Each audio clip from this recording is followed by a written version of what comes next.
Sparrow's brave quest to bring back the rain. Long ago, in a quiet village nestled by the sea, lived a wise old warrior who had been blessed with great power from birth. His wisdom was known throughout the land, and the people admired him. But even more beloved than the warrior was his daughter, a beautiful and gentle young woman. She was not interested in the frivolous things that often captured the attention of others. Instead, she was known for her kind heart and quiet nature, and wherever she went, people welcomed her with open arms. Her father often boasted, "She has inherited much of my wisdom, and one day she will marry a great man." But the daughter wasn't interested in marriage or men. "They talk too much and say very little," she would remark. She preferred to live her peaceful life without the noise of boastful suitors. Nevertheless, word of her beauty spread across the coastal villages, and many young men came hoping to win her heart. Each one, however, left disappointed. One day, Loon, a handsome fisherman, came to court her. Dressed in fine clothes and full of confidence, he believed his good looks alone would win her affection. But when she tried to talk with him, Loon simply stared and burst into loud laughter. "You have a small mind," the girl said, turning away. "You're no different from the others." Then Fox tried his luck. For an entire day, he ran in circles, chasing his tail, trying to make her laugh. But the girl, unimpressed by his antics, said, "You're too much like the others, frivolous." And like Loon, Fox left in disappointment. More suitors followed, each trying something new, but all failed to capture her interest. Finally, the girl decided to stop seeing them altogether, choosing to live quietly with her father. The young men of the village grew angry. "She thinks we have small minds," they grumbled. "She'll pay for her insults." They devised a plan to break her spirit. They sought the help of Whirlwind, a powerful trickster who could turn invisible and was known for causing trouble. The young men asked Whirlwind to humiliate the girl. As they spoke, they saw her walking nearby. In an instant, Whirlwind rushed toward her, knocking her into the mud. The young men laughed heartily as she stood, covered in dirt, humiliated.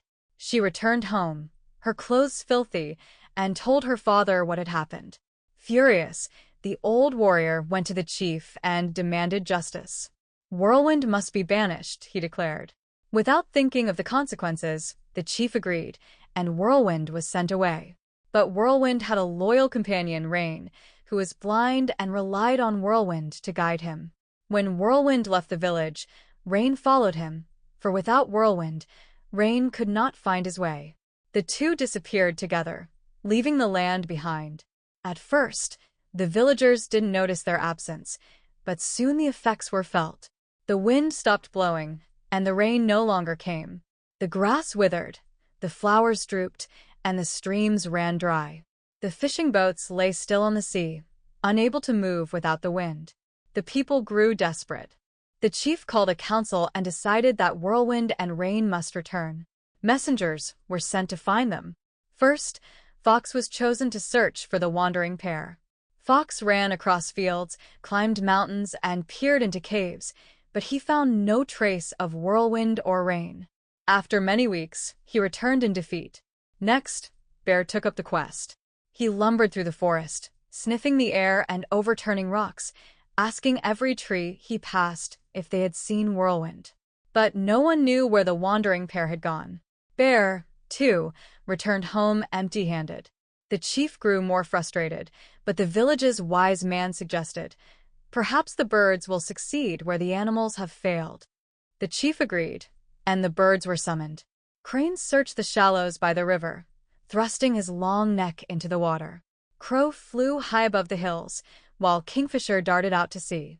But they all returned with the same news: Whirlwind and Rain were nowhere to be found. Finally, little Sparrow stepped forward. "I will find them," he said quietly.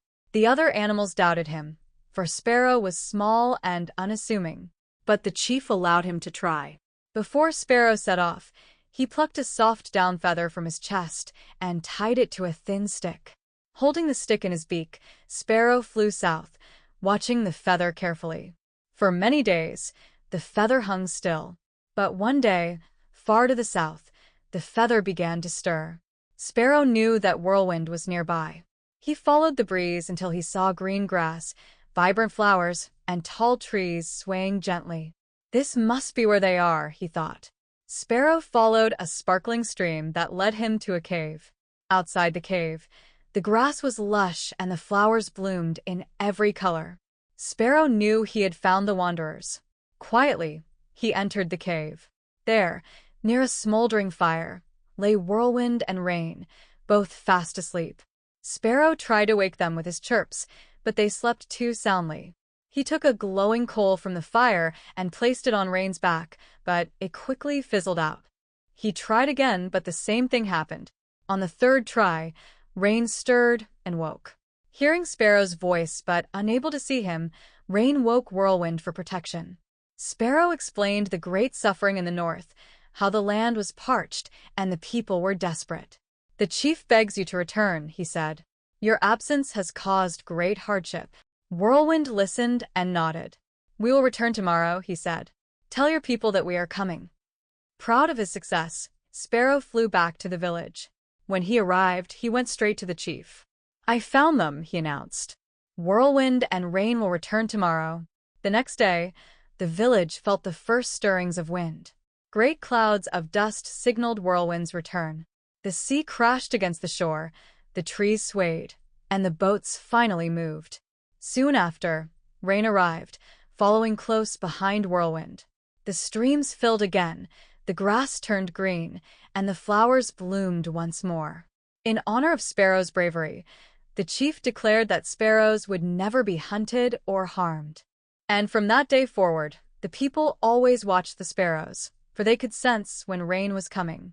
As the sparrows hopped and twittered, the people knew that rain was near, bringing life back to the land.